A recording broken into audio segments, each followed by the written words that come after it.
Chaque année, les Canadiens dépensent des millions de dollars, espérant remporter le gros lot et devenir riches. Pour plein de gens, le jeu est un divertissement amusant, mais ce divertissement peut devenir incontrôlable. En Ontario seulement, le jeu problématique affecte une famille sur 10 et au moins 331 000 personnes ont un problème de jeu de modéré à sévère. Le Conseil du jeu responsable veut que vous saisissiez l'image complète. Le directeur John Kelly. Quand on joue, il y a plusieurs choses à garder en tête pour éviter de se retrouver avec un problème. Une de ces choses, c'est d'établir un budget et de le respecter. Si vous jouez et que vous gagnez, tant mieux. Si ça ne va pas, c'est le temps d'arrêter. Tout joueur expérimenté vous dira que c'est une folie que d'essayer de récupérer ses pertes. C'est utiliser de l'argent pour tenter de regagner l'argent que vous avez déjà dépensé. Et troisièmement, n'empruntez pas d'argent pour jouer. Emprunter est le chemin qui mène aux dettes. Rarement conduit-il au gros lot.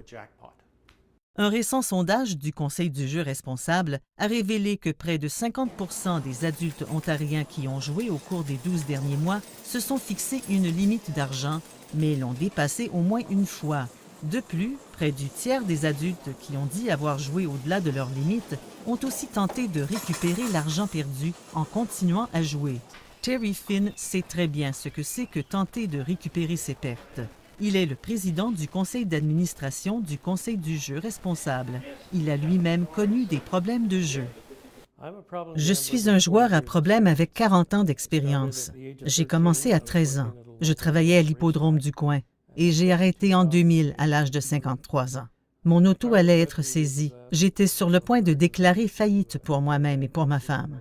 J'ai finalement réalisé qu'il n'y aurait pas de miracle qui se produirait et que je ne pourrais pas tout sauver.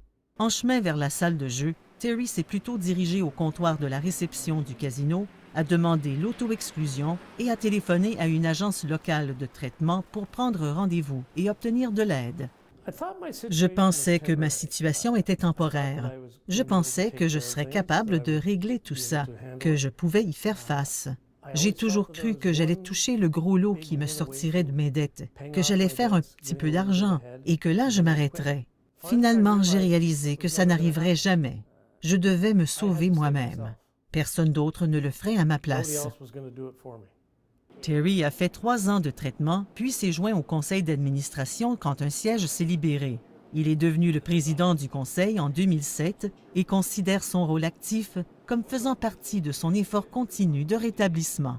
Il est important d'être informé et de comprendre les risques. J'encourage les gens à examiner régulièrement leurs propres habitudes de jeu. Le jeu problématique peut mener à des soucis financiers, des ruptures de relations, même à des ennuis de santé. Savoir comment minimiser ces risques est la clé pour s'éviter des problèmes potentiels. Pour vous aider, le Conseil du jeu responsable offre Prix du jeu, son calculateur gratuit. Vous pouvez télécharger cette application gratuite dans les boutiques de iTunes, Android ou BlackBerry. Le calculateur Prix du jeu est une application conçue pour vous aider à comprendre combien vous dépensez quand vous jouez. Il fonctionne pour 3 types de jeux, la roulette, le blackjack et les machines à sous. Quand nous l'avons essayé, nous l'avons trouvé très révélateur. Pour davantage de stratégies pour la gestion des finances, de trucs pour le jeu à faible risque, pour quelques signes d'un problème de jeu et pour de l'information sur le calculateur gratuit Prix du jeu, visitez noregrets.ca. Un reportage de Louise Philippe.